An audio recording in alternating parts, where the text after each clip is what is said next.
Trump to outline Afghan strategy in national TV address. President Donald Trump will use a nationally televised address to outline for a war-weary nation the strategy he believes will best position the U.S. to eventually declare victory in Afghanistan after 16 years of combat and lives lost. The speech Monday night will also give Trump a chance for a reset after one of the most difficult weeks of his short presidency. Trump tweeted Saturday that he had reached a decision on the way forward in Afghanistan, a day after he reviewed war options with his national security team at a meeting at Camp David, Maryland. The president offered no clues about whether he would send thousands more U.S. troops into Afghanistan or exercise his authority as commander-in-chief to order that they be withdrawn from America's longest war, but signs pointed in the direction of Trump continuing the U.S. commitment there. The top U.S. commander in Afghanistan on Sunday hailed the launch of the Afghan Army's new Special Operations Corps and declared that "We are with you and we will stay with you." Trump scheduled a 9 p.m. EDT Monday address to the nation and U.S. troops stationed at the Army's Joint Base Myer-Henderson Hall. Next door to the base's Arlington National Cemetery,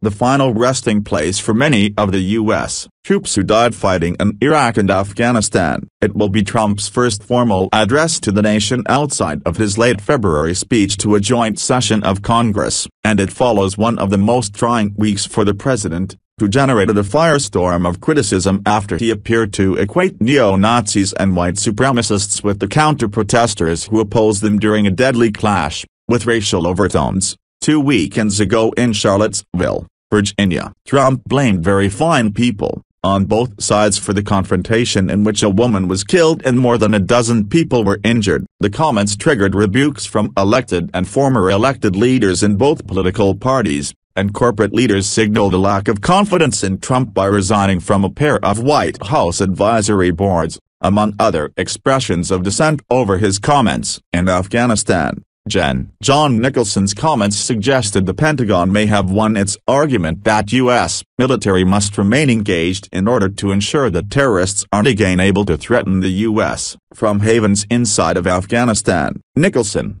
who spoke before the announcement about Trump's speech, said the commandos and their plan to double the size of the Afghan Special Operations Forces are critical to winning the war. "I assure you we are with you in this fight. We are with you and we will stay with you," Nicholson said during a ceremony at Camp Moorhead, a training base for Afghan commandos southeast of Kabul. The Pentagon was awaiting a final announcement by Trump on a proposal to send in nearly 4,000 more U.S. troops. The added forces would increase training and advising of the Afghan forces and bolster counterterrorism operations against the Taliban and an Islamic State group affiliate trying to gain a foothold in the country. The administration had been at odds for months over how to craft a new Afghan war strategy amid frustrations that the conflict had stalemated some 16 years after the 9/11 terrorist attacks. The Afghan government controls just half of the country and is beset by endemic corruption and infighting. The Islamic State group has been hit hard but continues to attempt major attacks.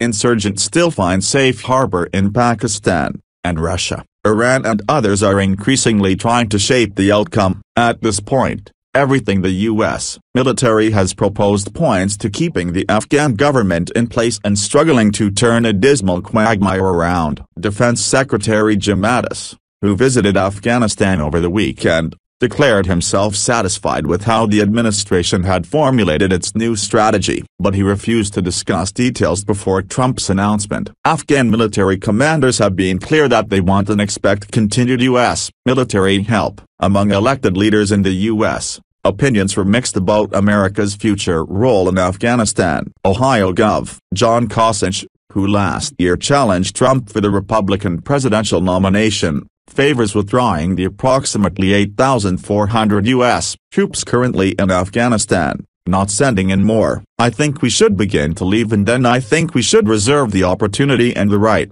with proper basing of our forces in the region, to be able to strike, if we think that there is an effort being made to create another launching pad," Kasich said Sunday on CNN's State of the Union. "But just to stay there after 16 years. I want our people to be able to come home." Sen. Tim Kaine, a Virginia Democrat and member of the Foreign Relations Committee, said he was more interested at this point in hearing Trump's overall plan before any talk about troop levels. The troop strength question is sort of the cart before the horse. The real question is, what is our strategy?